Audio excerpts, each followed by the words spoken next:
ଅବିନାଶ କ'ଣ କରୁଛୁ? କ'ଣ ରୋଷା ପାର୍ସଲ ହେଉଛି କାଲି ଡ୍ୟୁଟି ପାଇଁ ଆଉ କ'ଣ କରିବା କହ କ'ଣ ହେଇଛି? ତତେ ଗୋଟେ କଥା ପଚାରିଥିଲି, ଭୁଲି ଯାଇଛୁ ନା ମନେ ଅଛି? ସମ୍ପର୍କ ବଡ଼ ନା ପଇସା ବଡ଼? ଆରେ ସମ୍ପର୍କ ବଡ଼ ନା ପଇସା ବଡ଼? ହଁ ହଁ ତୁ ପଚାରୁଥିଲୁ, ହଉ ତୁ କ'ଣ ଭାବୁଛୁ କହ? ମୁଁ ଭାବୁଛି ଏ ଦୁନିଆର ପଇସା ବଡ଼। ତୁ ଠିକ୍ ଭାବୁଛୁ, କାହିଁକି ନା ଇଏ ଦୁନିଆ ଯାହା ଚାଲିଛି ବର୍ତ୍ତମାନ, ମାନେ ପଇସା ଯାହା ପାଖରେ ସମ୍ପର୍କ ତା ପାଖରେ ହେଲା। ପଇସା ଯାହା ପାଖରେ ମାନେ ସବୁ ଲୋକ ତା ପାଖରେ, ଏଇଟା ମନେ ରଖିବ। ସେଇଟା ତୁ ବି ଠିକ୍ ଭାବୁଛୁ, କିନ୍ତୁ ମୋ ଦୃଷ୍ଟିରୁ ସମ୍ପର୍କଟା ହେଲା ବଡ଼। ସବୁବେଳେ ମନେ ରଖିଥା ଗୋଟେ କଥା, ଆଜି ପଇସା ଅଛି କାଲି ନାହିଁ, ସମ୍ପର୍କ ସବୁବେଳେ ରହିବ ହେଲା।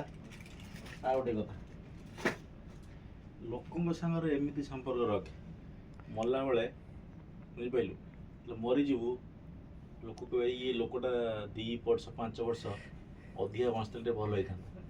ଏମିତି ସମ୍ପର୍କ ରଖେ ନା ଯେ କି କ'ଣ କହିବେ କହିଲୁ, ମରିସାରିଲା ପରେ କହିବେ ଇଏ ଆହୁରି 2 ବର୍ଷ 5 ବର୍ଷ ଆଗରୁ ମରିଯାଇଥାନ୍ତା କି। ବୁଝିପାରୁଛୁ, ଲୋକଙ୍କ ସାଙ୍ଗରେ ସମ୍ପର୍କ ସବୁବେଳେ ଭଲ।